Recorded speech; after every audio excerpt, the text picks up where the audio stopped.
لمولاه الآن كما كان ولم يلق زوالا الآن كما كان ولم يلق زوالا الحمد لله আল্লাহ পাকের দরবারে লাখ কোটি শুকর ও সুজুদ যে আল্লাহ রাব্বুল আলামিন মাহে রমজানের 15তম দিনে পবিত্র মহাগ্রন্থ আল কোরআনের মজলিসে আসার বসার তৌফিক দিয়েছেন। শুকরিয়া তান বলি আলহামদুলিল্লাহ। লক্ষ কোটি দরুদ ও সালাম বিশ্ব মানবতার কান্ডারি, মানবতার মুক্তির দিশারি, শাফিউল মুজনাবিন রাহমাতুল লিল আলামিন, নবিয়ুল আরব ওয়াল আজম, হাবিবে কিবরিয়া, আশরাফুল আম্বিয়া, সাইয়্যিদুল আম্বিয়া, সাইয়্যিদুল মখলুকাত, আফতাবে নবুওয়াত, ফখরে মওজুদাত, সাইয়্যিদুল মখলুকাত, জনাবে মুহাম্মদুর রাসূলুল্লাহ সাল্লাল্লাহু আলাইহি ওয়াসাল্লামের উপর সর্বোপরি শুকর যে আল্লাহ রাব্বুল আলামিন দুনিয়ার ঝামেলাকে উপেক্ষা করে, দুনিয়ার কাজকর্ম থেকে জুদা রেখে, দুনিয়াবি সমস্ত শগল থেকে ফারেক করে আল্লাহ তাআলার মহব্বতে, নবীজির ভালোবাসায় মহাগ্রন্থ, দামি গ্রন্থ আল কোরআনের মজলিসে আপনাকে আমাকে কবুল করেছেন। এজন্য আরেকবার শুকরিয়া আদায় করি আলহামদুলিল্লাহ। মাহে রমজান দামি ও গুরুত্বপূর্ণ মাস। রমজানের রোজা দামি একটি ইবাদত, যার পুরস্কার আল্লাহ নিজ হাতে দিবেন। কিতাবের মধ্যে লেখা হয়, পয়গম্বর বলেন, রমজানের একটা রোজার কত দাম, যে উড়ন্ত পাখির ভেতরে সবচাইতে বেশি হায়াত পায় হলো কাক। কাকের হায়াত অনেক লম্বা। তো একটা কাক যদি জন্ম থেকে নিয়ে একেবারে তার বুড়া হয়ে যাবে ওই পর্যন্ত যদি শুধু উড়তেই থাকে, খাওয়া নাই, ঘুম নাই, অনবরত যদি উঠতে থাকে, যত দূর পর্যন্ত সে যাবে, এতখানি জায়গা পরিমাণ সওয়াব, নেক আল্লাহ তাআলা রমজানের একটা রোজার মাধ্যমে বান্দাকে ভরপুর করে দেন। সুবহানাল্লাহ। জাহান্নাম থেকে বান্দাকে এতখানি রাস্তা দূরে সরায় দেওয়া হয়। সুবহানাল্লাহ।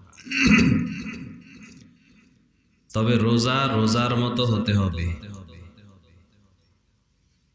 রাসূল বলেন, আস-সাওমু জুন্নাহ, রোজা হলো ঢাল স্বরূপ। ঢাল নিয়ে যেমন যুদ্ধের ময়দানে যুদ্ধ করে, নিজেকে আত্মরক্ষার জন্য ঢাল ব্যবহার করে, রোজাও তোমাদের একটা ঢাল। কেমন ঢাল? বলে এই রোজা তোমাকে গুনাহ থেকে বাঁচানোর ঢাল। দুনিয়াতেও তোমাকে রোজা গুনাহ থেকে বাঁচায়, ঢাল স্বরূপ ব্যবহৃত হয়। একটা মানুষ এমনিতে যত গুনাহ করে, রোজা রাইখা ওই গুনাহগুলো করে না।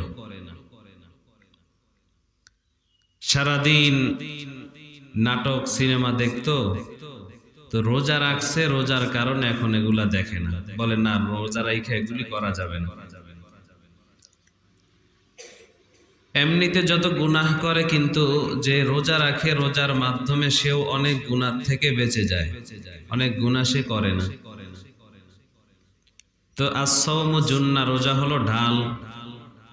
দুনিয়াতেও রোজা গুনাহ থেকে বাঁচায়, আর রোজার মতো রোজা যদি বান্দা রাখতে পারে, হাসরের ময়দানেও জাহান্নাম থেকে এই রোজা তাকে বাঁচায় দিবে। সুবহানাল্লাহ।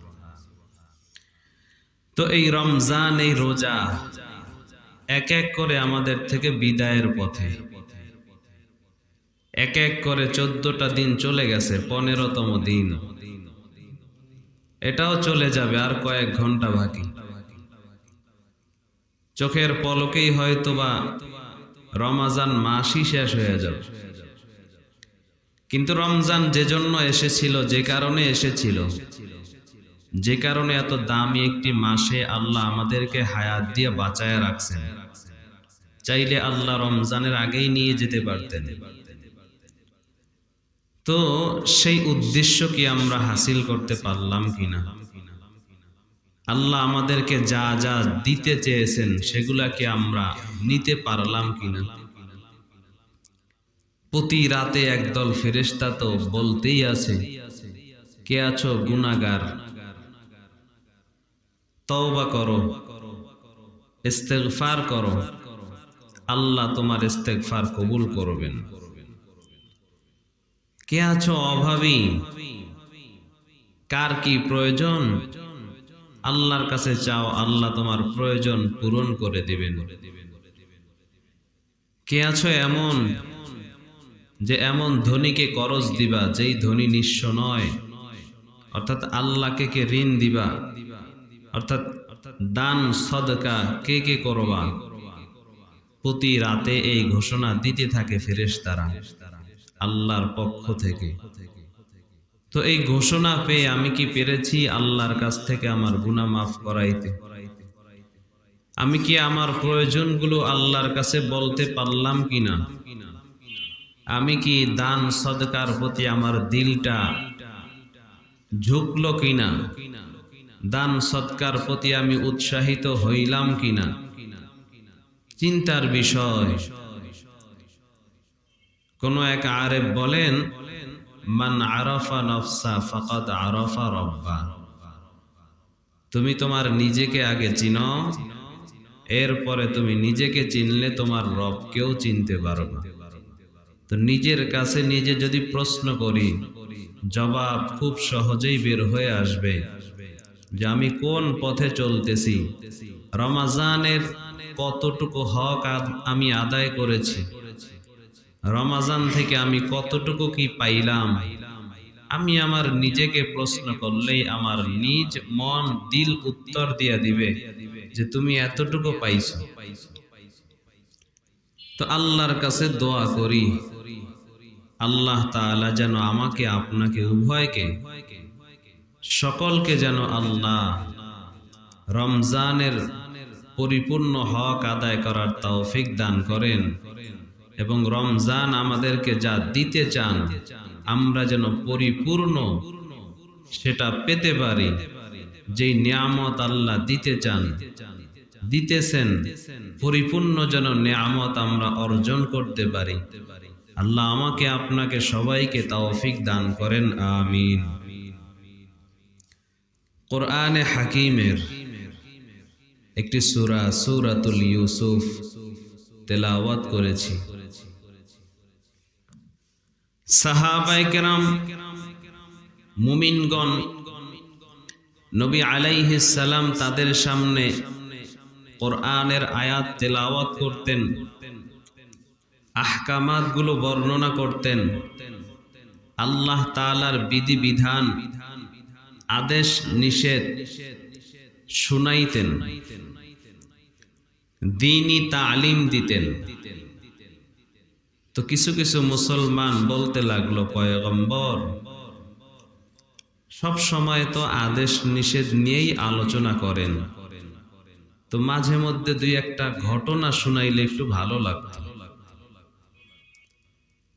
সাহাবায়ে কেরামের দিলের চাহাত অনুযায়ী তারা ঘটনা শুনতে চায় নবীর কাছে।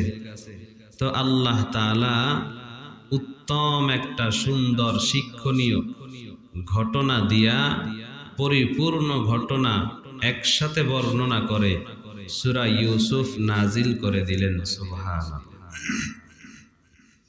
এ হলো এক কারণ। দ্বিতীয় কারণ, ইহুদিরা নবীর কাছে আইসা প্রশ্ন করল যে আগের যুগের এই ঘটনাগুলো আপনি জানেন কিনা? নবী তো বলেন যে আল্লাহ জানাইলে আমি জানি, আল্লাহ না জানাইলে আমি কিছুই জানি না। তো আল্লাহ যে আপনাকে জানায়, এগুলো আপনাকে আল্লাহ জানাইছে কিনা? তো আল্লাহ তাআলা নবীর নবুয়াত, ওহির সত্যতা প্রমাণে এই সূরা নাজিল করে দিলেন। নবী এই সূরা তেলাওয়াত করে অতীতের এই ঘটনাগুলো ইহুদিদেরকে শোনায় দিলেন। ইহুদিরা তখন বলতে বাধ্য হলো যে নবীর কাছে তো এই ঘটনা ছিল না, তখন নবী ছিল না, আর এত পূর্বের ঘটনা নবীর কাছে আসবে কোনো মাধ্যমে, কোনো বই পড়ে যে নবী বলবে? নবী তো বই পড়তে পারে না। তো নবীর কাছে যে ওহী আসে, এই ওহীর সত্যতা এই সূরার মাধ্যমে আল্লাহ প্রমাণ করে দিলেন। সুবহানাল্লাহ। যে আমি আল্লাহর পক্ষ থেকেই নবী জানে। নবী দুনিয়ার কোনো ইতিহাসের কিতাব পড়ে পড়ে যে মুখস্থ করে বলবে না, নবী তো পড়তেই পারে না। চুক্তিপত্রের ভেতরে যখন অনেক অনেক চুক্তিপত্র ভেতরে অনেক কথা লেখা হলো, তো ওখানে লেখা ছিল মুহাম্মাদুর রাসূলুল্লাহ, মুহাম্মদ আল্লাহর রসুল। কাফেররা বলল যে চুক্তিপত্রের ভেতরে মুহাম্মাদুর রাসূলুল্লাহ, মুহাম্মদ লেখা থাকবে না, কিন্তু রসুল লেখা থাকবে না। যদি মুহাম্মাদুর রাসূলুল্লাহ লেখা হয় তো কেমন যেন, যে আমরা তো মেনে নিলাম যে মুহাম্মদ আল্লাহর রসুল, না, চুক্তিপত্রেও এই লেখা থাকতে পারবে না। রাসূল সাল্লাল্লাহু আলাইহি ওয়াসাল্লাম তখন সাহাবা আলীকে গালেবান বললেন যে তুমি এখান থেকে রসুল শব্দটা লিখে দাও। তো সাহাবা বললেন, নবী, রসুল শব্দ কাটা আমার দ্বারা সম্ভব না। কেমনে কাটি? আপনার নামের সাথে রসুল লেখা, এই লেখাটা আমি কেমনে কাটি? রসুল, আমি পারবো না রসুল শব্দটা কাটার জন্য। তো নবী বললেন, যেখানে লেখা ওখানে আমার হাতটা দিয়া দাও। নবী দেইখা যে বলবেন এখানে এই শব্দটা লেখা, নবী দেইখাও পড়তে পারতেন না। সুবহানাল্লাহ। তো বললেন, আমার হাতটা ওইখানে তুমি ধরায় দাও, যে কোন স্থানে রসুল শব্দটা লেখা, ওই স্থানে আমার হাতটা রাখো। তো সাহাবা নবীর হাতটা ওখানে রাখলেন, নবী আঙ্গুল দিয়ে একটু টান দিলেন, সাথে সাথে লেখাটা মুছে গেল। সুবহানাল্লাহ। তো নবী এমন উম্মি ছিলেন। তো ইহুদিরাও ঘটনা শুনে বলতে বাধ্য হলো যে আসলেই মুহাম্মদের কাছে ওহী আসে, কারণ ওহী ছাড়া এই ঘটনা তিনি বর্ণনা করবেন যেভাবে তাওরাতে বর্ণনা করা আছে, যেভাবে ইতিহাসের পাতায় লেখা আছে, হুবাহু ওইভাবে নবী বর্ণনা করবেন, তা হতেই পারে না। যেহেতু নবী বর্ণনা করেছেন, বলেছেন, অতএব এটা সত্য কথা যে মুহাম্মদ সাল্লাল্লাহু আলাইহি ওয়াসাল্লামের কাছে আল্লাহর পক্ষ থেকে ওহী আসে। তো নবীর নবুয়াতের ওহীর সত্যতা প্রমাণার্থে এই সূরাটা নাজিল। দ্বিতীয়ত, সাহাবায়ে কেরামের মনের চাহিদা, যে সব সময় তো খালি আদেশ নিষেধ এগুলাই শুনান, তো মাঝে মধ্যে দুই একটা ঘটনা শুনান, একটু ভালো লাগবে। ঘটনার মাধ্যমেও তো ফায়দা, উপদেশ হাসিল করা যায়। তো আল্লাহ তাআলা সূরাটা একবারে একত্রে ঘটনা পুরাটা একসাথে দিয়ে আল্লাহ নাজিল করে দিলেন। সুবহানাল্লাহ। শুধুমাত্র এই একটাই সূরা, সূরা ইউসুফ, যে শুরু থেকে শেষ পর্যন্ত ধারাবাহিক শুধু একটা ঘটনা বয়ান করছে। বাকি অন্য কোথাও আল্লাহ ধারাবাহিক ঘটনা বয়ান করে নাই। সূরা বাকারা একটু বলছে, আবার আলে ইমরানে বলছে, আবার আরেকটু হুদের ভিতরে বলছে। এক এক সূরা একটু একটু একটু একটু করে ঘটনা বয়ান করেন, কারণ ধারাবাহিকভাবে ঘটনা বর্ণনা করা আল্লাহর শান নয়। যখন যেখানে যতটুকু প্রয়োজন, যেই ঘটনার যেই অংশটা প্রয়োজন, সেখানে আল্লাহ ওই অংশটুকুই বয়ান করছেন, এর থেকে বেশি আল্লাহ বয়ান করে নাই। কিন্তু নবীর ওহীর সত্যতা প্রমাণার্থে সাহাবায়ে কেরামের মনের চাহিদা অনুপাতে আল্লাহ তাআলা একটি সূরা ইউসুফ একবারে এবং পূর্ণ ঘটনা একসাথে ধারাবাহিকভাবে আল্লাহ বয়ান করেছেন। সুবহানাল্লাহ। আল্লাহ তাআলা বলেন, আলিফ লাম রা, শব্দটা হুরুফুল মুকাত্তাআত। মুফাসসিররা বলেন যে এর অর্থ আল্লাহ ছাড়া কেউ জানে না। 2 নাম্বার কথা, কোরআন দিয়া আল্লাহ নবীর সঙ্গে কথা বলেছেন। সব কথাই যদি উম্মত জেনে যায় তো বন্ধুত্বের বন্ধুত্ব আর কি রয়? তার সাথে যে তার একটা গোপন সম্পর্ক, সব কথাই যদি ফ্লাশ হয়ে যায় তো বন্ধুত্বের মর্যাদা আর কি রইল? তো মাঝে মাঝে আল্লাহ ইঙ্গিতে ইশারায় কিছু শব্দ দিয়া, বিক্ষিপ্ত হরফ দিয়া আল্লাহ নবীর সঙ্গে কথা বলেছেন, যার অর্থ আল্লাহ এবং নবী ছাড়া কেউ জানে না। সুবহানাল্লাহ। 3 নাম্বার, নবী তো কাফেররা মুশরিকরা বহুত জ্বালাতন করত। নামাজ পড়তেন, নামাজের সময়ও আয়েশা ডিস্টার্ব করত। তো নবী তেলাওয়াত করতেন, কাফেররা তো আরবি ভাষাভাষী, আরবি ভাষা বুঝতেন। তো নবী তেলাওয়াত করতেন, ওরা এর অর্থ নিয়ে হাসি তামাশা করত, অর্থ নিয়ে মস্কারা করত, পেছনে হাসাহাসি করত, যাতে করে নবীর নামাজের একাগ্রতা নষ্ট হয়। তো আল্লাহ তখন এই শব্দগুলো, এই বিক্ষিপ্ত হরফগুলো নাজিল করতেন। নবী এই শব্দ হরফগুলো তেলাওয়াত করতেন, কাফেররা তখন এর অর্থ আর বুঝতো না। যখন এর অর্থ বুঝতো না, বোঝার জন্য তারা গবেষণা করতে থাকতেন যে কি হতে পারে এর অর্থ, কি বুঝাইতে পারে। ওরা এই চিন্তার মধ্যে পড়ে যাইতেন, নবী নিরাপদে নামাজ আদায় করে নিতেন। সুবহানাল্লাহ। তো আল্লাহ বলেন, আলিফ লাম রা, তিলকা আয়াতুল কিতাবিল মুবিন। এটা হলো স্পষ্ট কিতাব, স্পষ্ট কিতাবের আয়াত, পরিপূর্ণ কিতাবের আয়াত হলো এই কোরআন। পরিপূর্ণ একটা গ্রন্থ, মানুষের জীবনের শুরু থেকে শেষ পর্যন্ত যা যা কিছু দরকার সব কিছু এই কোরআনের মধ্যে দেওয়া আছে, সব কিছু এই কোরআনের ভেতরেই আছে। তাকে ব্যক্তি জীবন, পারিবারিক জীবন, সামাজিক জীবন, অর্থনৈতিক জীবন, রাজনৈতিক জীবন, কোনোটার জন্য তার কারো কাছে যেতে হবে না।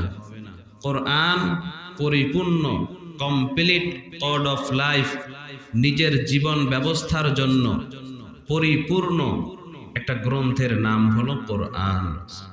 সুবহানাল্লাহ।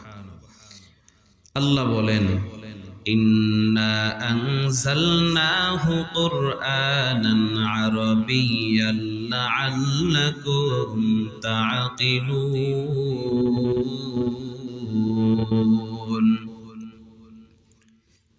ইন্না আনজালনাহু কুরআনান আরাবিয়্যা, আল্লাহ বলেন নিশ্চয়ই আমি এই কোরআন নাজিল করেছি আরবি ভাষায়।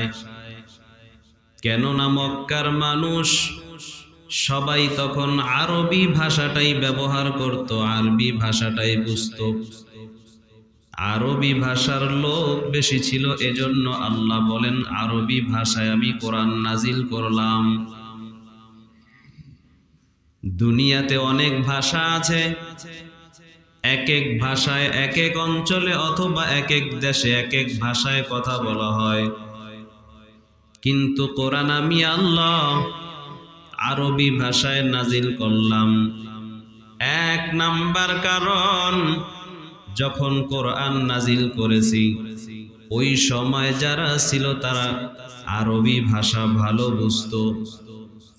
2 নাম্বার, আমি আল্লাহর ভাষা হলো আরবি ভাষা।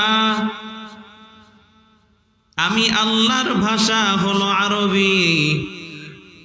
3 নাম্বার, জান্নাতের ভেতরে জান্নাতীদের ভাষাও হবে আরবি। ইন্তেকালের পরে থেকে নিয়ে কবর জগৎ থেকে আরবি ভাষা শুরু হবে। জান্নাত পর্যন্ত জান্নাতের ভেতরেও একজন আরেকজনের সাথে কথা বলবে আরবিতে।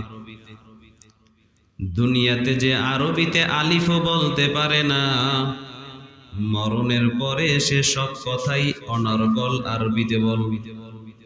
আল্লাহ শিখায় দিবেন, তখন আর অন্য কোনো ভাষা চলবে না, সব আরবিতে হবে। আল্লাহ বলেন, ইন্না আনজালনাহু কুরআনান আরাবিয়্যা,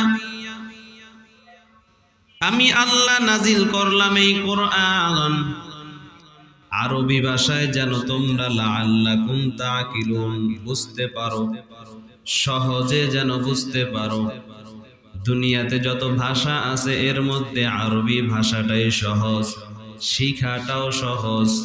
আল্লাহ বলেন, আমি আল্লাহ আরবি ভাষাটাকে সহজ করে দিলাম। এরপরে আল্লাহ বলেন, নাহনু নাকুসসু আলাইকা আহসানাল কসাসি বিমা আওহাইনা ইলাইকা হাযাল কুরআন ওয়া ইন কুনতা মিন ক্বাবলিহি লামিনাল গাফিলিন। আল্লাহ বলেন, নাহনু নাকুসসু আলাইকা আহসানাল কসাসি বিমা আওহাইনা। আল্লাহ তাআলা বলেন, নবী, আমি ওহির মাধ্যমে তোমাকে একটা সুন্দর ঘটনা শুনাইলাম। হাযাল কুরআন, কোরআনের মাধ্যমে আমি তোমাকে উত্তম সুন্দর একটা ঘটনা শোনাচ্ছি। ওয়া ইন কুনতা মিন ক্বাবলিহি লামিনাল গাফিলিন, যেই ঘটনা সম্পর্কে তুমি ইতিপূর্বে জানতা না, যেই ঘটনা সম্পর্কে তুমি জানতা না, তোমার জ্ঞান ছিল না, যেই ঘটনা সম্পর্কে তুমি ছিলা গাফেল, তুমি অজ্ঞ ছিলা, আমি আল্লাহ কোরআনের মাধ্যমে, ওহির মাধ্যমে তোমাকে সেই ঘটনা শোনাচ্ছি। ইয ক্বালা ইউসুফু লিআবিহি ইয়া আবাতি ইন্নী রাআইতু আহাদা আশারা কাওকাবান ওয়াশ-শামসা ওয়াল কমার রাআইতুহুম লি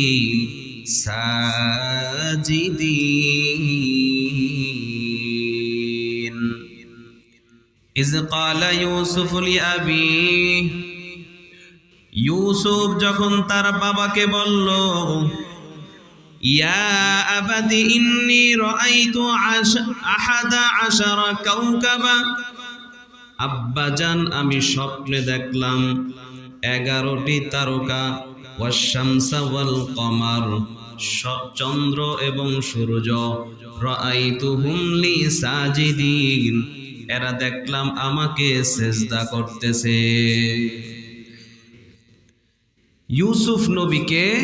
ইউসুফকে বলে ইয়াকুবের সন্তান হলো ইউসুফ। ইয়াকুব তিনি একজন জলিলুল কদর পয়গম্বর।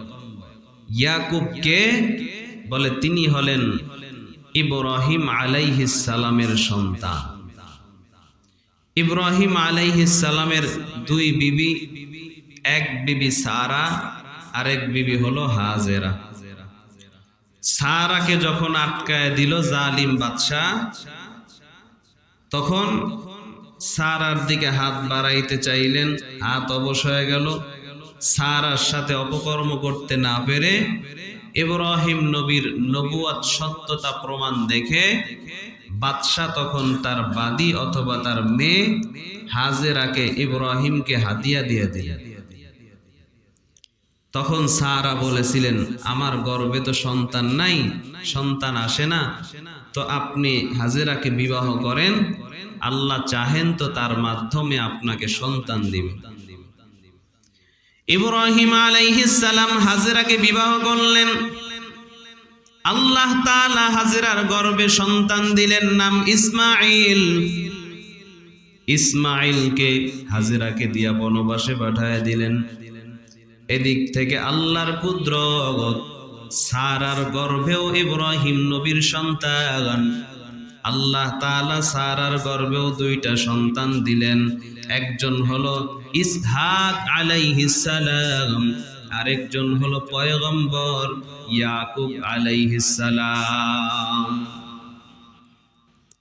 আল্লাহ বুঝাইলেন ইব্রাহিম, যখন ফিরিস্তা আয়েশা ইব্রাহিমকে বলল, ইব্রাহিম তোমার স্ত্রীর গর্ভে সন্তান আসতেছে, হাজেরার গর্ভে সন্তান হবে।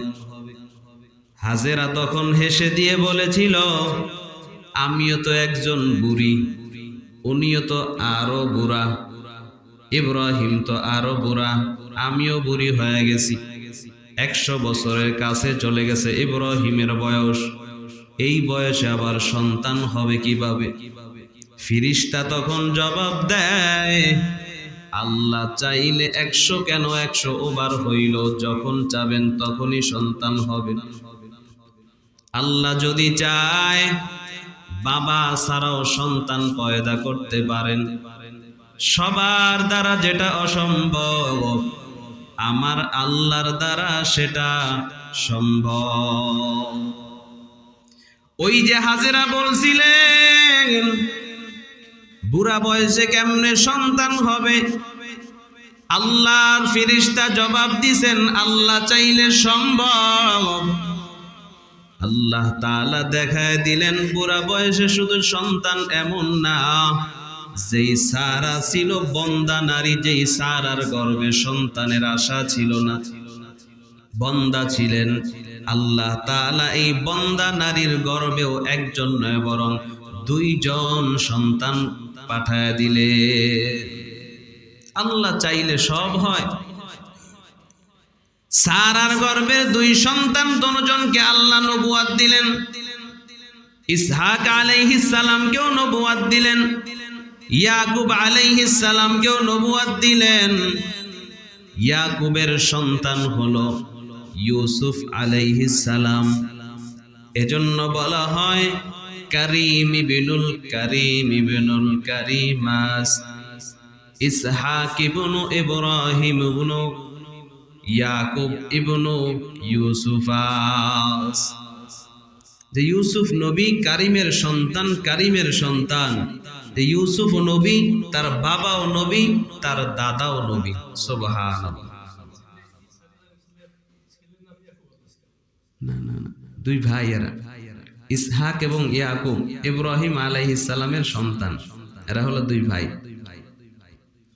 ইউসুফ আলাইহিস সালামের বাবা হলো ইয়াকুব, আর ইয়াকুবের বাবা হলো ইব্রাহিম আলাইহিস সালাতু ওয়াস সালাম। সুবহানাল্লাহ। এই ইউসুফ, তার বাবা হলো ইয়াকুব। ইউসুফ বললেন আমি স্বপ্নে দেখলাম, যেহেতু বাচ্চা দেখছে স্বপ্ন। রাসূল বলেন, আবু হুরায়রা রাদিয়াল্লাহু তাআলা আনহু বলেন যে স্বপ্নের ব্যাপারে রাসূল বলেছেন স্বপ্ন হয় 3 প্রকার। 1 নাম্বার হলো আল্লাহর তরফ থেকে স্বপ্ন হয়, আল্লাহ পাকের পক্ষ থেকে বান্দাকে স্বপ্ন দেখানো হয়। 2 নাম্বার, বান্দা তার মনের ভাব থেকে স্বপ্ন দেখে, যা কল্পনা করে তাই দেখে। 3 নাম্বার, শয়তান মানুষকে ভয় দেখানোর জন্য স্বপ্ন দেখায়, ভয়ের স্বপ্ন। রাসূল বলেন এই স্বপ্ন হয় 3 প্রকার। আর সাধারণ মানুষও স্বপ্ন দেখে, নবীরাও স্বপ্ন দেখে। নবী আন-নাবিয়্যুন নবী ওয়ালাউ কানা সাবী, নবী তো নবী যদিও সে বাচ্চা, নবী তো নবী যদিও সে বাচ্চা। কেননা বাচ্চা বয়সেই ইসমাঈল আলাইহিস সালাম জবাব দিয়েছিলেন যে বাবা আবা তিফআল মা তুকমার, আপনি তাড়াতাড়ি করেন, না হয় আল্লাহ হয়তো বেজার হয়ে যাবে। ছোট বয়সে এই জবাব সে কই পাইলেন, কিভাবে বললেন? একমাত্র জবাব যে আন-নাবিয়্যুন নবী ওয়ালাউ কানা সাবী, নবী তো নবী, সে বাচ্চা হোক আর বড় হোক, যেহেতু বড় হলে তাকে নবুয়ত দিবেন, ছোট থেকেই আল্লাহ তাকে সেইভাবে গড়ায় তুলছেন। সুবহানাল্লাহ। ইউসুফ নবীও স্বপ্ন দেখছেন যে বাবা, আমি দেখলাম 11টি তারকা আমাকে সেজদা করে, চন্দ্র সেজদা করলো, সূর্যকেও দেখলাম সেজদা করলো। নবীদের স্বপ্ন হলো ওহী, নবীদের স্বপ্ন ওহী। আর সাধারণ মানুষ যারা আল্লাহওয়ালা, তাদের স্বপ্ন ওহী নয়, বরং ইলহাম। তারাও যে স্বপ্নগুলো দেখে, এই স্বপ্নকে বলা হয় ওহীর 46 ভাগের 1 ভাগ। ওহীর 46 ভাগের 1 ভাগ আল্লাহওয়ালাদের স্বপ্ন। নবীও স্বপ্ন দেখতেন। পয়গম্বর বলেন, আমি স্বপ্নে দেখলাম আমি একটা জায়গায় হিজরত করে গেলাম। স্বপ্নের ভেতরে আমি হিজরত করলাম, গিয়া দেখলাম অনেক অনেক খেজুর গাছ, খেজুরের বাগান। এত পরিমাণ খেজুর আমি অন্যত্র কোথাও দেখি নাই। এই স্বপ্ন দেখলাম। পরবর্তীতে নবী যখন হিজরত করে মদিনায় যায়, বলে এই স্বপ্নটাই আল্লাহ আমাকে দেখাইছে। তো নবীর স্বপ্ন 100% সত্য। নবীকে যেই স্বপ্ন দেখাইছেন, হিজরত করে আল্লাহ ওইখানেই তাকে নিয়ে গেছে। আল্লাহ নবী বলেন, আমি স্বপ্নে দেখলাম একটা ইন্দারা কূপের থেকে আমি পানি উঠাইতেছিলাম বালতি দিয়া। আল্লাহ যতটুকু চাইলেন আমি পানি উঠাইলাম। এরপরে আবু বকর বালতি নিল, আবু বকর উঠাইতে লাগলো। বেশি উঠাইতে পারে নাই, সামান্য পরিমাণ উঠাইছে। এরপরে দেখলাম ওমর, তিনি বালতি নিয়ে সেচতে শুরু করলেন।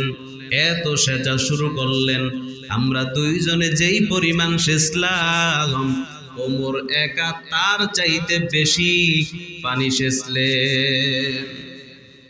আল্লাহ নবী বলেন, এটা আমি স্বপ্নে দেখলাম। ও সাহাবায়ে কেরাম শুনে নাও, স্বপ্নের ব্যাখ্যাটা হলো আল্লাহ তাআলা যতদূর চান আমি নবীর মাধ্যমে ইসলামের দাওয়াত পৌঁছাবেন। যতদূর চাইবেন আল্লাহ ইসলামের দাওয়াত পৌঁছাবেন। আমার পরে আবু বকর, তিনি এই হাল ধরবেন। তিনিও বেশি দূর যেতে পারবেন না, বেশি দূর আয়ত্ত তার পৌঁছাবে না। ওমর আসার পরে এমন ভাবে ইসলামের জয়গান শুরু হয়ে যাবে, আমাদের দুইজনের তুলনায় অনেক অনেক গুণ বেড়ে যাবে। এজন্য নবীর জামানায় কয়েকটা রাষ্ট্র ছিল ইসলামের। আবু বকরের জামানায়ও এর থেকে বেশি বাড়ে নাই, 2-1টা বেড়েছে। কিন্তু ওমরের জামানায় গোটা দুনিয়ার অর্ধেক ওমরের হাতে চলে গেছে। সুবহানাল্লাহ। তো নবীর স্বপ্ন তো পুরাটাই সত্য, নবীর স্বপ্ন পুরাটাই ওহী। আল্লাহ ওহীর মাধ্যমে নবীকে জানায় দেন।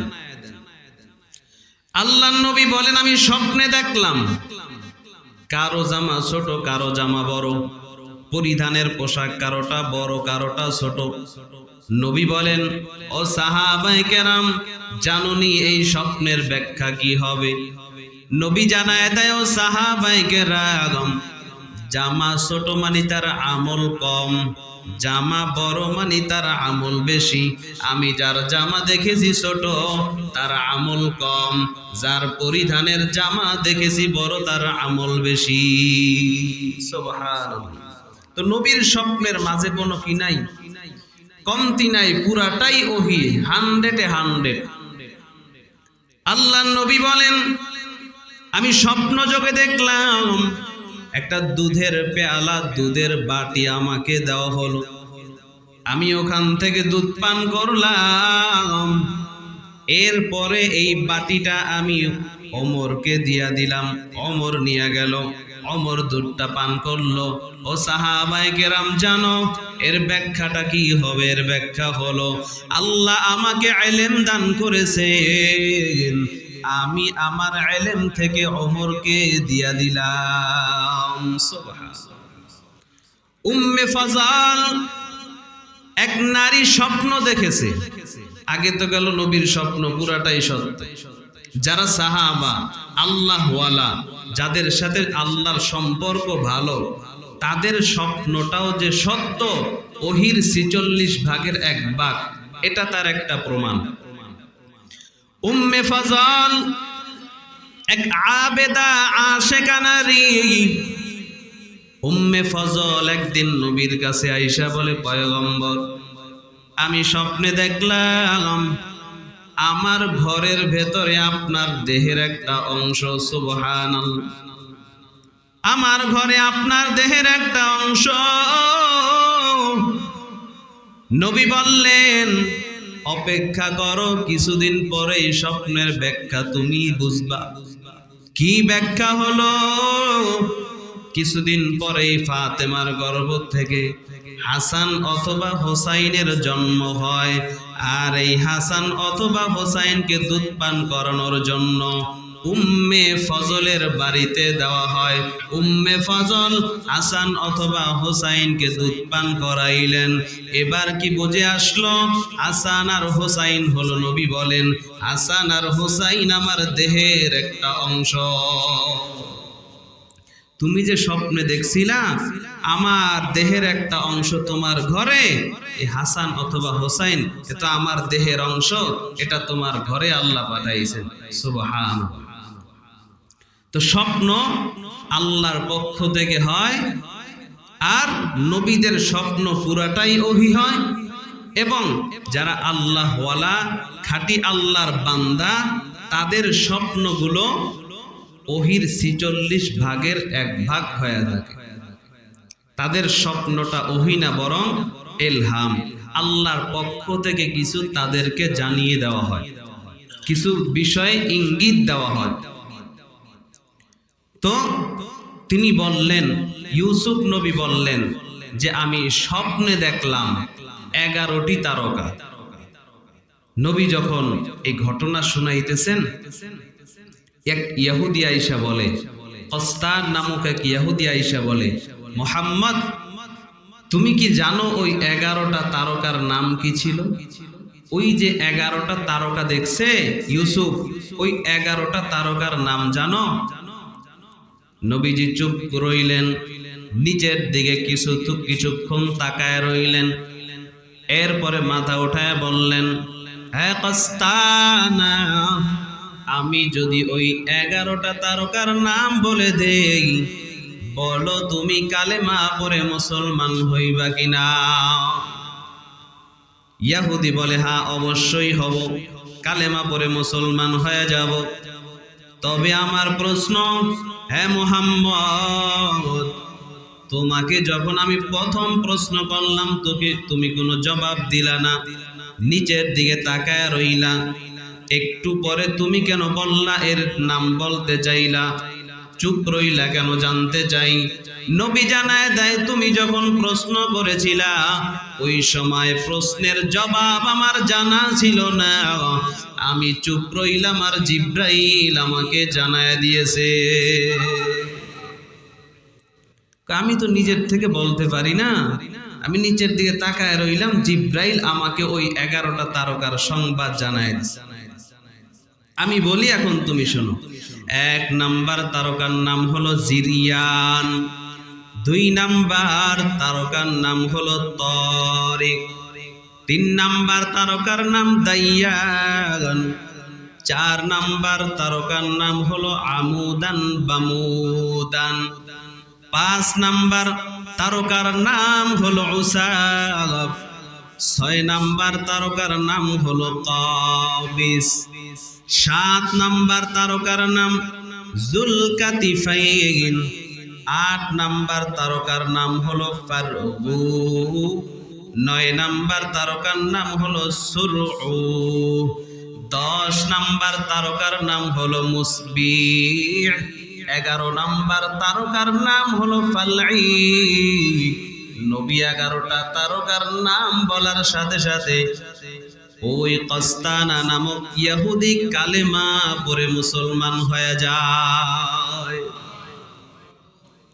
নবী নাম বলে দিলেন, এর মাধ্যমে নবী শিক্ষা দিলেন, ও ইহুদি ভাই, ও দুনিয়ার মানুষেরা শুনে নাও, আমি নবী নিজের থেকে কোনো কথা বলতে পারি না।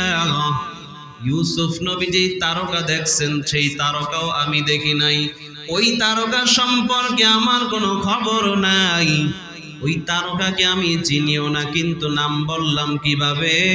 বলে আল্লাহ আমাকে জানাইছে, এই জন্য আমি নাম বলতে পেরেছি।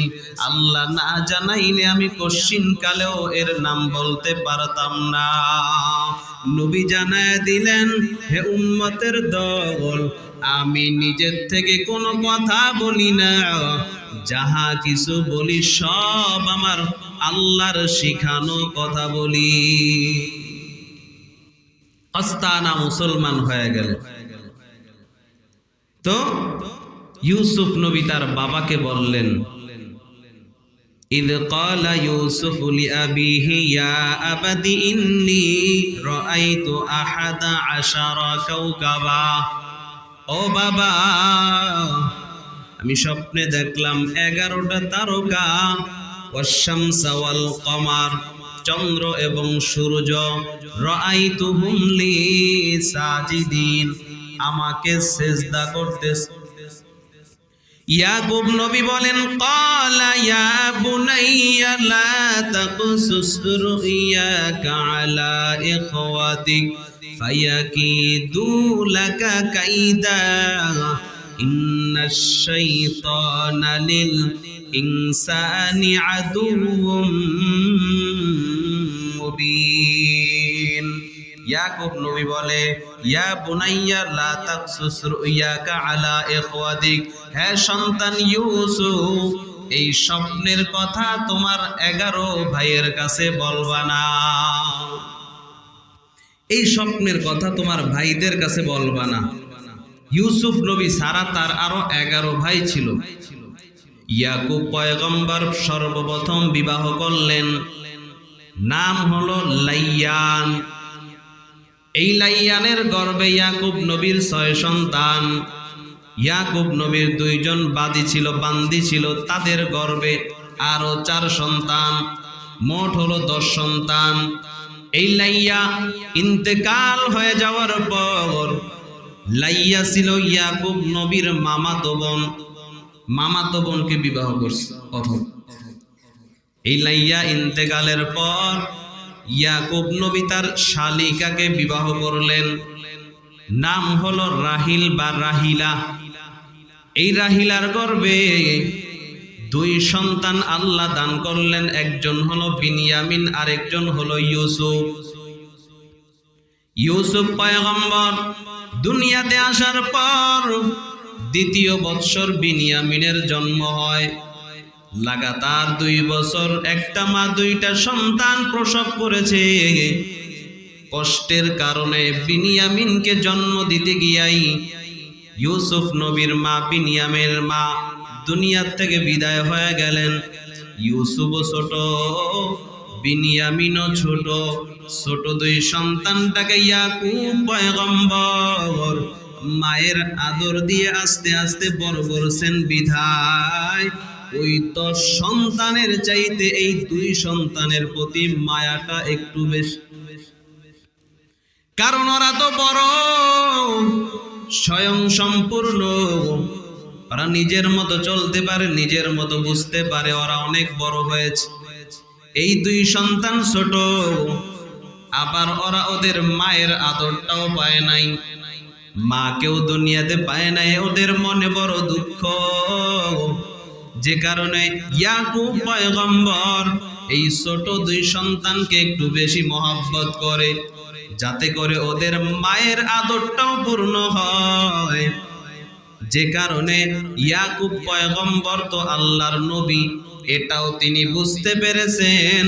ইউসুফ যখন স্বপ্নের কথা বলেছেন, স্বপ্নের ব্যাখ্যা কি হবে, স্বপ্নের মাধ্যমে ইউসুফকে আল্লাহ কি বুঝাইতে চান, ইয়াকুব নবী সেটা বুঝতে পেরেছেন, এজন্য বললেন, হে সন্তান, লা তাকসুস রুইয়াকা আলা ইখওয়াতিক, সাবধান, তুমি তোমার এই স্বপ্নের কথা তোমার ভাইদের কাছে বলবা না। ফায়াকিদু লাকা কাইদা, যদি তাদের কাছে বলে দাও তারা তোমার বিরুদ্ধে চক্রান্ত করবে, ষড়যন্ত্র করবে। ইন্নাশ শাইতানা লিল ইনসানি আদুউম মুবিন, নিশ্চয়ই শয়তান মানুষের প্রকাশ্য দুশমন। মানুষ চাইবে না, শয়তান চাইবে না ভাই ভাই মিল থাকুক, শয়তান চাইবে ভাই ভাইয়ের মধ্যে দ্বন্দ্ব লাগানোর জন্য। অতএব তোমাকে যে একটু বেশি মহাব্বত করি, বেশি কাছে রাখি, তোমার ওই ভাইরা এই স্বপ্ন যদি শুনে, ওরা অনেক বুদ্ধিমান, ওরা অনেক চালাক, ওরাও এর দ্বারা কিছু বুঝে ফেলবে, অতএব ওদের কাছে বলবা না, তোমার প্রতি বিপদ আসবে। এজন্য মুফাসসিরিনে কেরামগণ বলেন, এই সূরাটা এত বরকতপূর্ণ একটি সূরা, কোন মানুষ যদি এই সূরাটাকে স্বপ্নে তেলাওয়াত করতে দেখে, ঘুমাইছে স্বপ্নে দেখলো সে সূরা ইউসুফ পড়তেছে, তাহলে সে যেন ভেবে নেয় তার আশেপাশের ভাই ব্রাদর বন্ধু বান্ধব যারা যতই তার সাথে শত্রুতা করুক না কেন, শত্রুতা করে তারা সফল হতে পারবে না। কারণ ইউসুফ নবীর সঙ্গে তার ভাইরা শত্রুতা করছে, সফল হতে পারে নাই। কেউ যদি স্বপ্নে দেখে এই সূরাটা তেলাওয়াত করতেছে, সে যেন বুঝে নেয় তার আশেপাশের সবাই তার সঙ্গে যতই শত্রুতা করুক না কেন সফল হতে পারবে না। মুফাসসিরিনে কেরামগণ আরো লেখেন, কেউ যদি এই সূরাটা লিখে কোনো গর্ভবতী নারীর গলায় বেঁধে দেয়, হাতের মধ্যে বেঁধে দেয়, সুন্দরভাবে লেখে যদি বেঁধে দেয়, আল্লাহ তাআলা তাকে সুন্দর পরহেজগার নেককার একটা সন্তান দান করবে। গর্ভবতী আম্মা পেটের বয়স যখন 5 মাস, এই 5 মাস বয়সে যদি কোনো আম্মা জান সূরা ইউসুফ বেশি বেশি তেলাওয়াত করে নেয়, ওই সন্তানটাকে আল্লাহ বড় সুন্দর চমৎকার আকৃতি দিয়া দুনিয়ায় পাঠায়। তো এই সূরার মাধ্যমে কি ইউসুফকে বললেন, সতর্ক করলেন, এই স্বপ্নের কথা ভাইদের কাছে বলবা না, খবরদার, ওরা শুনলে কিন্তু তোমার বিরুদ্ধে চক্রান্ত করবে। আর শয়তান চায় দ্বন্দ্ব লাগানোর জন্য, মুহাব্বতের সাথে মিলেমিশে থাকুক, এটা শয়তান চায় না। ঝগড়া ফাসাদ যত পারবে শয়তান লাগাবে। এরপরে আল্লাহ বলেন, ওয়াকাযালিকা ইয়াজতাবিকা রাব্বুকা ওয়া ইউআল্লিমুকা মিন তা'ওয়িলিল আহাদিস ওয়া ইউতিম্মা নি'মাতাহু আলাইকা ওয়া আলা আলি ইয়াকুব কামা আতাম্মাহা আলা আবাওয়াইকা মিন ক্বাবল ইব্রাহিম ওয়া ইসহাক ইন্না রাব্বাকা আলীমুন হাকীম। ইয়াকুব নবী ইউসুফকে বললেন, হে সন্তান, খবরদার তুমি স্বপ্নের কথা ভাইদের কাছে বলবা না, কারণ আল্লাহ তাআলা তোমাকে এমন নেয়ামত দিয়ে তোমাকে নেয়ামত পূর্ণ করে দিবেন, এমন নেয়ামত আল্লাহ তোমাকে দান করবেন, যেই নেয়ামত প্রাপ্ত হয়েছে তোমার বাবা ইব্রাহিম, তোমার বাবা ইসহাক, মানে তোমার চাচা ইসহাক, ইয়াকুবের ভাই, বলে তোমার চাচা ইসহাককে যেই নিয়ামত আল্লাহ দিয়েছেন, তোমার দাদা ইব্রাহিমকে যেই নিয়ামত আল্লাহ দিয়েছেন, ওই নিয়ামত, ওই রকম নিয়ামত আল্লাহ তাআলা তোমাকেও দান করবেন। সুবহানাল্লাহ, মানে তোমাকেও নবুয়ত দিয়ে দিবে, তুমিও নবী হইবা ভবিষ্যতে। সুবহানাল্লাহ। এজন্য সাবধান, তুমি এই কথা কারো কাছে বলবা না। ছোট বাচ্চা তো, ছোট বাচ্চাদের কিছু অভ্যাস আছে, যে মানুষ, ছোট বাচ্চা বলতে না, মানুষের অভ্যাস, যেই জিনিসের প্রতি নিষেধ করা হয় ওই জিনিস বলে বেশি, ওটার প্রতি কৌতূহল জাগে। কেউ যদি বলে এই কথাটা কারো কাছে বলিস না, মনে হয় যে কথাটা পেটে আর হজম হয় না আরেকজনের কাছে বলার আগ পর্যন্ত। আবার তার কাছে বললো, এই অমুক এই কথাটা বলছে, আমি যেন কারো কাছে না বলি, তোর কাছে বললাম, তুই খবরদার কারো কাছে বললি না। খবরদার বলছে তো মানে ওর পেটের মধ্যে রোগ শুরু হয়ে গেছে, সে আরেকজনের কাছে। তো ইউসুফকে যখন বললেন এই কথাটা সাবধান, ভাইদের কাছে বলবা না। ইউসুফ নবীও বাচ্চা সুলভ আচরণ করলেন, বাচ্চাদের মতো ভাইদেরকে একদিন কথায় কথায় বললেন, আমি একটা স্বপ্ন দেখছি, আব্বাই বলছে তোমাদের কাছে না বলতে, এজন্য আমি বলবো না। রাজবাড়ী এলাকায় এক চেয়ারম্যান বলে, জিন্দেগিতেও আমি মসজিদে যাই নাই, পশ্চিম দিকে জীবনে উষ্টা খায়া পড়ি নাই, পড়লেও পূব দিকে পড়ছি, পশ্চিমে কখনো উষ্টা খাইনি। তবে একদিন আমাদের এলাকায় জামাত আসলো, ওই জামাতের মানুষগুলো একদিন হঠাৎ, আমি কখনো মসজিদের কিনারা দিয়ে নামাজের টাইমে যাই না, কিন্তু কেমনে যেন ওই দিন ধরা পড়ে গেছে। জামাতের আমির সাহেব ধইরা নিয়ে গেছে, বলছি আমার প্যান্ট ভালো নাই, লুঙ্গি ভালো নাই, ভেতরে নিয়ে তার লুঙ্গি আমাকে পরায় দিছেন, এইটা পরেন, অজু কইরা বসেন। বসে গেলাম, বয়ান শুনলাম কিছু সময়। বলে কিছুক্ষণ বয়ান করলো, সুর নাই তাল নাই, কাটা কাটা কথা বললো, কথাগুলো দিলের মধ্যে লাগলো, দিলের মধ্যে আসর করলো। এরপরে যখন লিস্টি শুরু হলো, কে কয় দিনে যাবেন, কয় চিল্লা দিবেন, কয় দিনের জন্য বের হবেন, বলে তখন আবার ওই ভেতরে শয়তান অস্বসা দিতে লাগলো, জ্বালাপাড়া শুরু হইলো যে এতক্ষণ যা বলছিল ভালোই, তো এখন এটা মন চাইছিল যে বের হয়ে যায়, কিন্তু চেয়ারম্যান মানুষ লজ্জায় বসছে, উঠে গেলে কেমন হয়।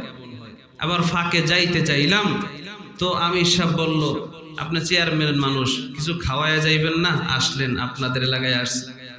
চেয়ারম্যানের কাছে যদি বলে যে কিছু খেয়ে যান, বলবে না, না করাটা স্বাভাবিক। যদি বলে কিছু খাওয়ায়া যান, তখন উঠে যাওয়াটা মুশকিল। লজ্জায় বলে বসে রইলাম, লজ্জায় কি করব, ধরছে যিনি বয়ান করতেছেন আমির সাহেব, উনি যখন আমাকে ধরছে, তো আমি বললাম যে আপনি আমার সম্পর্কে জানেন, আমি একজন চেয়ারম্যান, কতগুলো জনগণের দেখা সাক্ষাৎ দেখাশোনা করতে হয়, এই ইউনিয়ন পরিষদ গুছাইতে হয়। তখন আমির সাহেব বললেন, আপনি তো জানেন না যে আমি কে, আমি একজন রানিং টিওনো, আপনি তো একটা চেয়ারম্যান মাত্র ইউনিয়নের, আর আমি একজন টিওনো, আপনার মতো কয়েকটা ইউনিয়ন আমি চালাই, এতগুলো কাজ বাদ দিয়ে যদি আমি আসতে পারি, আপনি কেন পারবেন না? বলে লজ্জায় পরে নাম লেখাইলাম এক চিল্লা, লেখায় তো বাড়িতে গেলাম, যে বাড়িতে যদি কোন রকম যাইতে পারি এখান থেকে, সারা যদি পাই আর ধরতে পারবে। বলে বাড়িতে গেলাম, চিন্তা করলাম পরের দিন সকালে যাওয়ার ডেট, সকালবেলা যেতে হবে তাদের সাথে। তো আমির সাহেব বললেন যে আপনি কি বেডিং বস্তা নিয়ে আসবেন না আমরা লোক পাঠিয়ে দেব? বললো না না, আমি নিয়ে আসবো, সমস্যা নেই। বলে রাত্রেবেলা ঘুমাইলাম, চিন্তা করলাম সকালবেলা ফজর হলেই চলে যাব অন্যত্র, যাতে খুঁজে না পায়। কিন্তু আল্লাহর কুদরত, আল্লাহ যদি কাউকে ধরে, ধরার মতোই ধরে। আল্লাহ বলেন সারই, আমি সার দেই কিন্তু ছেড়ে দেই না, আমার ধরা বড় কঠিন ধরা। তো বলতেছে রাত্রেবেলা এমন বৃষ্টি শুরু হলো, এক সপ্তাহে যে বৃষ্টি নাই, মানুষ দোয়া করেও পায় না, ওই দিন রাত্রে শুরু হলো বৃষ্টি। ফজর বৃষ্টিতে জ্বলতেছে, ফজরের পরেও বৃষ্টি থামে না, ঘর থেকে যে বের হব সুযোগ নেই। শুয়ে রইছি আর দোয়া ইউজ করতেছি যে কখন না জানি এবার আইসা অ্যাটাক করে। তো দেখলাম ওই আমির সাহেব, টিউনু সাহেব, তিনি একটা ছাতা নিয়া, সাথে আরেকজন নিয়া, আমার জন্য আলাদা একটা ছাতি নিয়া আইসা বাড়ির দরজায় হাজির। সালাম দিছে, সালামু আলাইকুম। ভেতর থেকে আমি দেখা তো আমার ভেতরে শুরু হয়ে গেছে। আমি আমার মেয়েটাকে বললাম কি, যাও তুমি গিয়া বলো যে আব্বু বাসায় নাই। কয় আমার মেয়েটা গিয়া বলতেছে যে আব্বু বলছে আব্বু বাসায় নাই। খাইছি নি ধরা? আব্বু বলছে আব্বু বাসায় নাই। ওই লোকটা আমাদের এক ওস্তাদ, তার কাছে এই ঘটনা আর কি বয়ান করতেছে যে হুজুর ছেলেকে মেয়েটাকে শিখাইলাম কি আর ও বললোটা কি? বলে আমি আর লজ্জায় নাই, আমি তাড়াতাড়ি করে বের হইছি, বের হয়ে তাদের সাথে দেখা করলাম। তো সে বলল যে বেডিংটা দেন আমরা নিয়ে যাই। তখন আমি বললাম যে না আমি নিয়ে আসতেছি, আপনারা যান সমস্যা নাই, আসতেছি। কয় না বেডিং দেন। নিয়েই ছাড়লো, বেডিংটা নিয়ে চলে গেল যে আপনি আসলে আইসেন, না আসলে নাই, বেডিং নিয়ে কাকরাইল জমা দিয়ে দিল। তো হুজুর বের হয়ে গেলাম তাদের সাথে। বের হইয়া লজ্জায় পড়ে এক চিল্লা দিলাম। এক চিল্লার মাধ্যমে আল্লাহ কিছুটা বুঝ দিছেন। এরপরে আরো এক চিল্লা দিলাম, এরপরে আরো এক চিল্লা দিলাম, 3 চিল্লা দিয়া এরপরে বাড়িতে আসলাম। এখন আমার মসজিদে 5 কাজ পরিপূর্ণ চলে, সুবহানাল্লাহ। তো যেই কথা থেকে একটা ঘটনা শুনাইলাম যে বাচ্চাকে বলছে কি যে গিয়া বলো আব্বু বাসায় নাই, ও এইটা সহ বইলা দিছে যে আব্বু বলছে আব্বু বাসায় নাই। তো ইউসুফ নবীও তার ভাইদেরকে বলতেছেন যে আমার আব্বা বলছে তোমাদের কাছে যেন স্বপ্ন না বলি। ভাইরা তাদের মধ্যে কৌতূহল জেগে বেড়ে গেল যে তার মানে এর মধ্যে কিছু রহস্য আছে, কিছু না কিছু আছে, না হয় এমনটা কেন আব্বা বলল। এমনিতেই তো ইউসুফকে তাদের সঙ্গে দেয় না, এমনিতেই বিনিয়ামিনকে বাবা নিজের কাছ থেকে দূরে যেতে দেয় না। আবার অপর দিকে এমন কথা, ওদের ভেতরে দাগ কাটলো, কৌতূহল বেড়ে গেল। তার মানে ইউসুফকে বাবা স্পেশাল মহব্বত করে, বেশি ভালোবাসে। এবার ভাইরা চিন্তা করলো যে ইউসুফকে যেহেতু বেশি ভালোবাসে, অতএব ইউসুফকে বাবার কাছ থেকে সরানো দরকার। আল্লাহ বলেন লাকাদ কানা ফি ইউসুফ ওয়া ইখওয়াতিহি আয়াতুল লিসাইলিন إذ قال ليوسف وأخوه أحب إلى أبينا منا ونحن عصبة إن أبانا لفي ضلال মুবিন। ভাইরা যখন এই চিন্তা ভাবনা করলো যে ইউসুফকে অবশ্যই আমার বাবা আমাদের চাইতে কি করে বেশি ভালোবাসে, এবং তার বাবার কাছে গিয়া বলতে লাগলো, তারা পরামর্শ করলো উকতুলু ইউসুফা আও ইতরাহু আরদান ইয়াখলু লাকুম ওয়াজহু আবিকুম ওয়া তাকুনু মিন বাদিহি কওমান সালিহিন قال قائل منهم لا تقتلوا يوسف وألقوه في غيابات الجب يلتقطه بعض السيارة إن كنتم فاعلين قالوا يا أبانا ما لك لا تأمنا على يوسف وإنا له لناصحون। ভাইরা মিলে পরামর্শ করতে লাগলো কি করা যায়। ইউসুফকে তো বাবা আমাদের চাইতে বেশি মহব্বত করে, আমাদের দিকে তেমন নজর দেয় না, অথচ আমরা বড় একটা জামাত, আমরা বড় একটা দল, আমরাই তো বাবার সঙ্গে কাজের সহযোগিতা করি, আমরাই তো ক্ষেত খামারে কাজ করি, আমরাই তো ঘরের বাহিরের কাজগুলো স্বয়ং সম্পূর্ণভাবে করি। বাবা যদি কোনো বিপদে পড়ে যায়, ইউসুফ তো সাহায্য করতে পারবে না, বিনিয়ামিনও পারবে না, কারণ ওরা ছোট, আমরাই তো গর্ব, আমরাই তো বাবার হিতাকাঙ্ক্ষী। অতএব আমাদের চাইতে কেন ইউসুফকে বাবা বেশি ভালোবাসবে? আমরাই তো ভালোবাসার বেশি পাওয়ার হকদার। এক ভাই বলল, শোনো, যদি বাবার ভালোবাসা পরিপূর্ণ চাও তাহলে ইউসুফকে বাবার কাছ থেকে দূরে সরায়া দাও। ইউসুফ যদি বাবার কাছ থেকে দূরে সরে যায়, বাবা তখন আমাদের দিকেই নজর দিবে, ইউসুফকে পাবে না তো আমরা বাবার চোখের সামনে থাকব, বাবার প্রিয় হতে পারবো। ইউসুফ যদি থাকে আমরা বাবার প্রিয় হতে পারবো না। এক ভাই বলল, উকতুলু ইউসুফা, ইউসুফকে হত্যা করে ফেলো, মেরে ফেলো।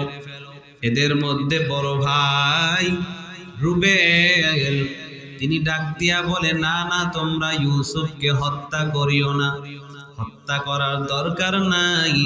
ইউসুফকে যদি তোমরা দূরে সরাইতেই চাও তাহলে ইউসুফকে গভীর একটা কূপের মধ্যে ফেলে দাও। আলকুহু ফি গায়াবাতিল জুব্বি, একটা অন্ধকার কূপের মধ্যে ফালায় দাও।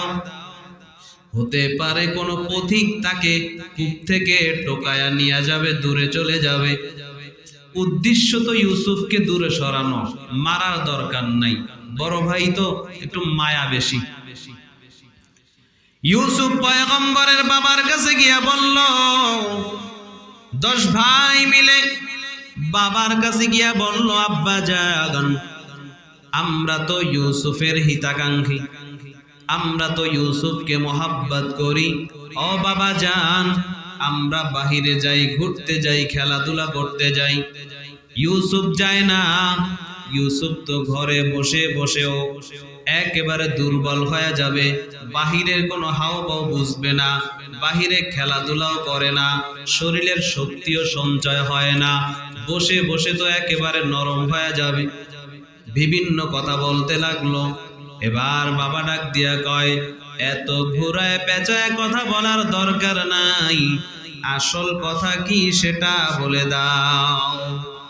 ভাইরা ডাক দিয়া বলে, আব্বা জান, আগামীকাল যখন আমরা খেলতে যাব, মাঠে যাব, ইউসুফকেও আমাদের সঙ্গে দিয়া দেন। আমরা তো বড় একটা জামাত, আমরা ইউসুফকে প্রটোকল দিয়ে রাখবো, ইউসুফের দেখাশোনা আমরা করব, ইউসুফকে যত রকম প্রটোকল দরকার আমরাই দিব। ইয়াকুব পয়গম্বর বলেন, না না না, আমার বড় ভয় হয় তোমরা খেলাধুলায় লিপ্ত হয়ে যাইবা, আমার ইউসুফকে না জানি পেছন থেকে বাগে খেয়ে নেয়।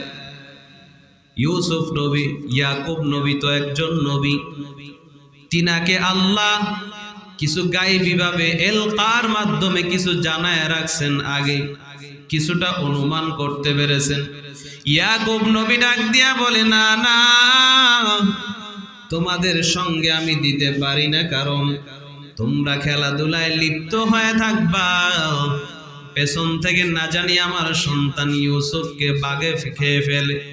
10 ভাই ডাক দিয়া কয়, না না না, আমরা এতগুলো ভাই থাকতে আমাদের ভাই ইউসুফকে বাগে খাবে তা হতেই পারে না। আমাদের কথা কি আপনার বিশ্বাস হয় না? ওয়া ইন্না লাহু লানাসিহুন, বাবা আপনি কি আমাদেরকে বিশ্বাস করেন না? আল্লাহর নবী ইয়াকুব পয়গম্বর চিন্তা করলেন, এখন না দিলেও তো অসুন্দর।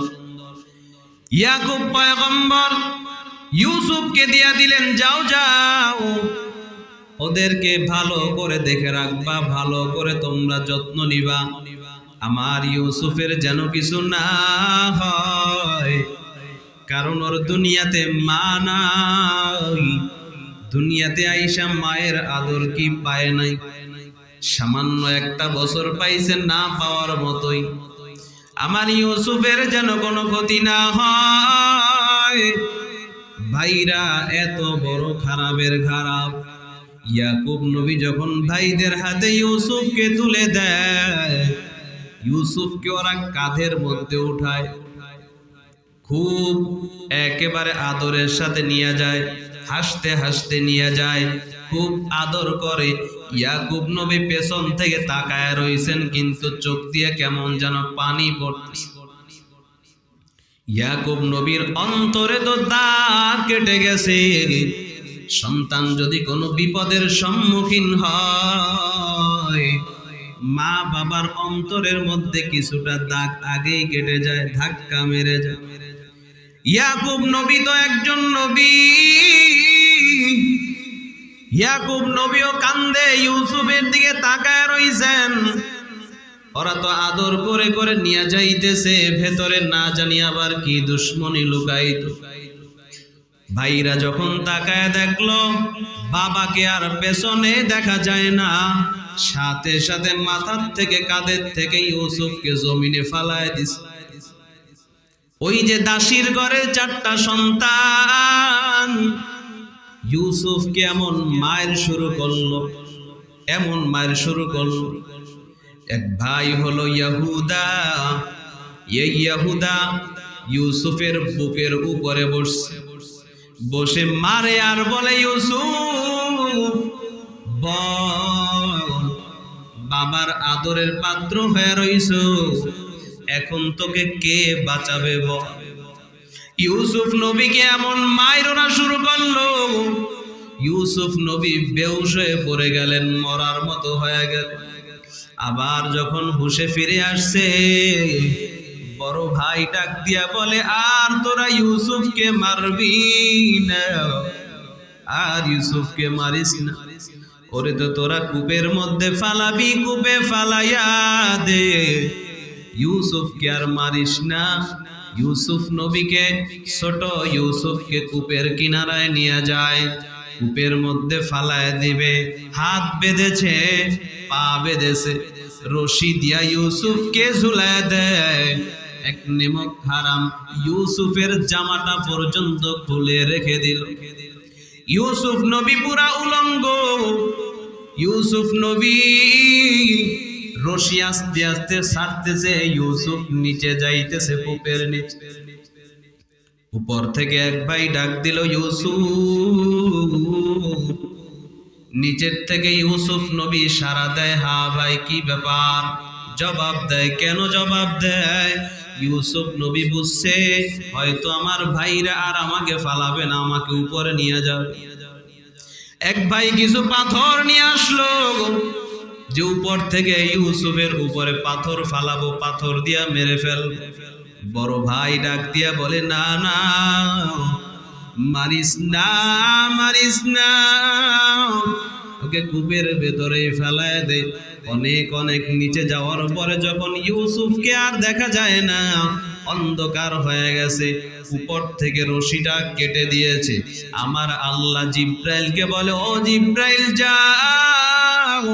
জিব্রাইল বলে, ওই সময় আমি সপ্তম আকাশের উপরে সিদরাতুল মুনতাহার নিকটে যখন বলছে জিব্রাইল যাও যাও, ইউসুফের ভাইরা ওর রশিটা কেটে দিয়েছে, ইউসুফ নিচে পড়ে যাবে। নিচে পড়লে পানির মধ্যে আমার ইউসুফের কষ্ট হয়ে যাবে, তুমি জলদি করে যাও।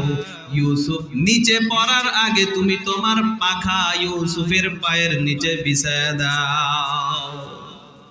জিব্রাইল ডাক দিয়া বলে, আল্লাহ আমাকে 600 ডানা দান করেছেন, এক একটা ডানা কত বড়?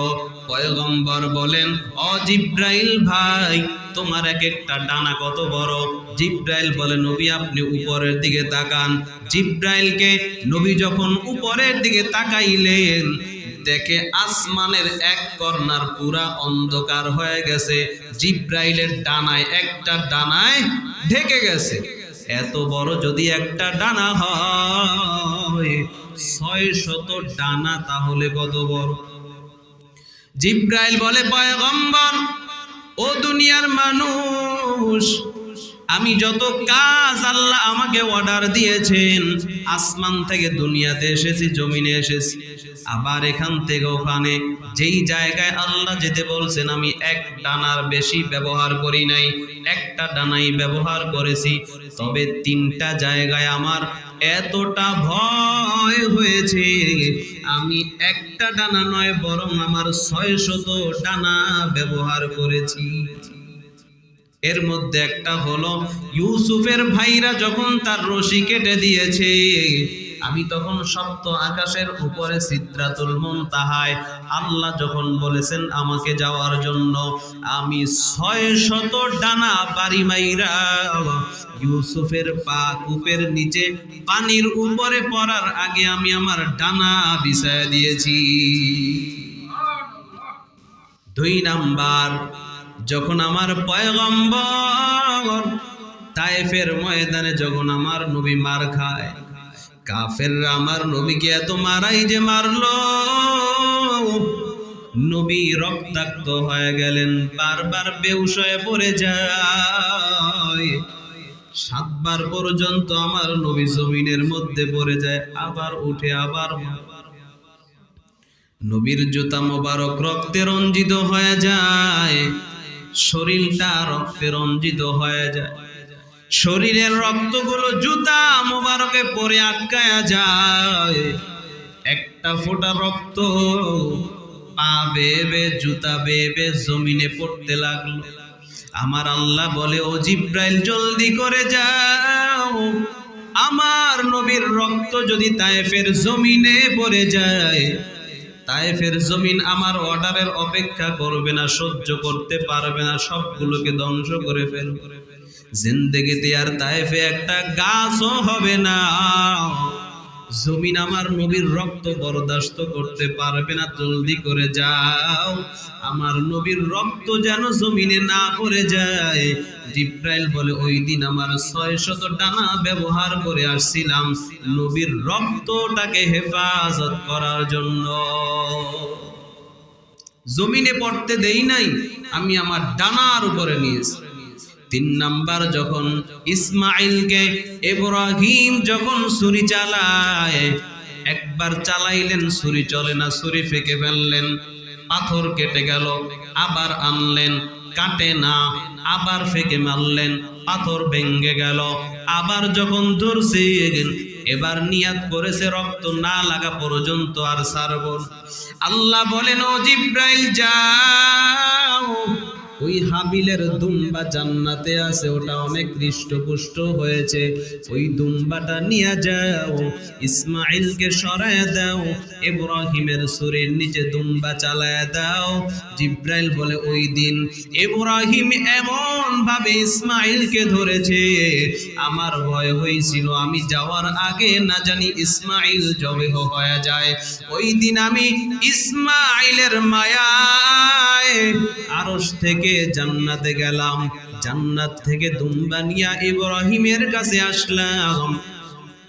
ওই দিনও আমি আমার 600 ডানা ব্যবহার করেছি যেন ইসমাইলের কোনো ক্ষতি না হয়। জিব্রাইল বলে, এই 3টা সময় আমি আমার 600 ডানা ব্যবহার করেছি। জিব্রাইল বলে, যখন ইউসুফকে আমি আমার ডানার উপরে নিয়েছি, আল্লাহ বলেন, ও জিব্রাইল এবার তাকাইয়া দেখো, আমার ইসমাইলের হাত বাঁধা, আমার ইসমাইলের পাটা বাঁধা, বাঁধনটা খুলে দাও। বাঁধন খুলে দিল। ও আল্লাহ, ইউসুফের পরনে তো কোনো পোশাক নাই। আল্লাহ জানায় দেয়, ও জিব্রাইল তাকাইয়া দেয়, ইসমাইলের ও ইউসুফের গলার ভেতরে ছোট একটা তাবিজ আছে, ওই তাবিজটা খুলে নাও। তাবিজের ভেতরে একটা জামা পাইবা, জান্নাতি জামা, ওই জামাটা ইউসুফকে পরায়া দাও। জিব্রাইল তাবিজ করলেন, জামা পাইলেন, এই জামাটা ইউসুফকে পরাইয়া দেয়। প্রশ্ন করা হয়, আল্লাহ এত বড় জামা এতটুকু তাবিজের মধ্যে কেমনে ঢুকলো?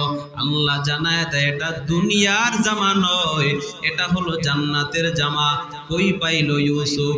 বলে, ইউসুফ পাইছে তার বাবা ইয়াকুবের কাছে।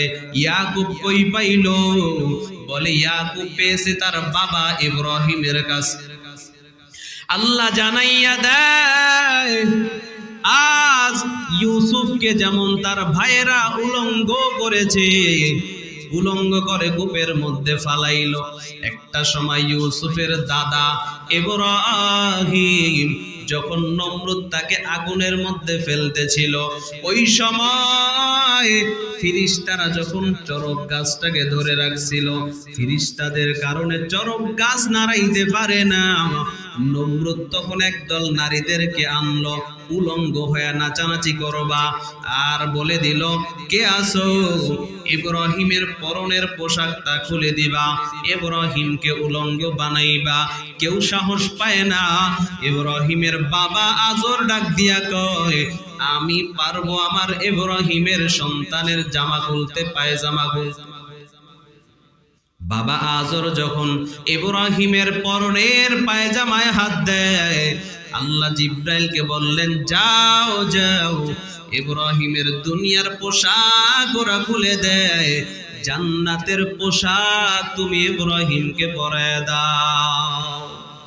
ওই জামাটা ইব্রাহিমের কাছে ছিল, আগুনের মধ্যে যতদিন ছিল জান্নাতি জামা পরিধানে ছিল, ততদিন পর্যন্ত আগুনে ছিল। ওই জান্নাতি জামার বরকতে বদৌলতে আগুন ইব্রাহিমের একটা চুলও করতে পারে নাই। নমরুদ ডাক দিয়া বলে, কিরে, এত তেজ তোর কই গেল? 500 ফিট উপর থেকেও পাখি যায়, সেই পাখিকে পর্যন্ত তুই জ্বালায়া দাও, ইব্রাহিম তোর ভেতরে জ্বালাইতে পারো না কেন? আগুন জবাব দেয়, গুফত আদেশ মানহামানাম আদেশাম আন্দারাতু তাতুবিনি করদেশাম। এর নমরুদ, আমার মধ্যে শক্তি আছে না নাই? ইব্রাহিমকে জ্বালানোর শক্তি আছে না নাই? পারলে তুই আয়, তোর বংশ শুদ্ধা জ্বালায় দিব। ইব্রাহিমকে জ্বালাইতে নিষেধ করছে। আমি তো আল্লাহর গোলাম, তাই ইব্রাহিমের একটা পশমও জ্বালানোর ক্ষমতা নাই। তুই আয়, তোকে কেমনে জ্বালাইতে হয় সেটা আমি দেখায় দেব, তুই না তোর গোষ্ঠী শুদ্ধা জ্বালায় দে। আগুন বলে, আল্লাহ তুমি একটু অর্ডার দাও, নমরুদের বাড়ি ঘর শুদ্ধা জ্বালায় দেই। আল্লাহ বলেন, না না, যেভাবে আসো ওইভাবেই থাক। তো ইব্রাহিমকে উলঙ্গ করছেন, যে জান্নাতি পোশাক আল্লাহ দিছেন, ওই পোশাক ইব্রাহিম তার সন্তান ইয়াকুবকে দিছেন। ইয়াকুব নবী ওই জামাটাকে ছোট্ট বানায়া, তাবিজ বানায়া ইউসুফের গলায় ঢুকায়া দিছিলেন, আর ওই তাবিজ থেকেই জিব্রাইল বের করে কূপের ভেতরে ইউসুফকে পরায় দিলেন।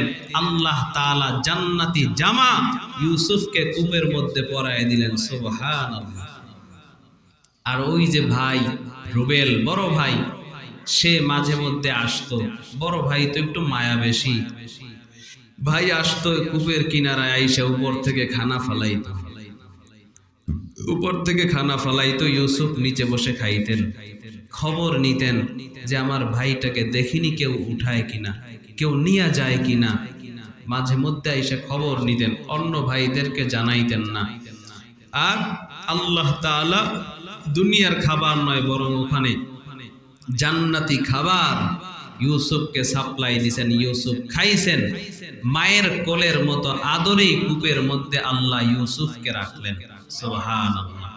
আলোচনার দীর্ঘায়িত নয়, আজকে নারিশা গোরস্থানে, হোসাইনিয়া গোরস্থানের তাফসিরের আখিরি মোনাজাত, প্রধান অতিথি থাকবেন আলহাজ হযরত মাওলানা হাফিজুর রহমান সিদ্দিকী কুয়াকাটা হুজুর। বাদ জোহর হুজুর বয়ান করবেন, সকলেই যাবেন ইনশাআল্লাহ। গোরস্থানে আখিরি মোনাজাত।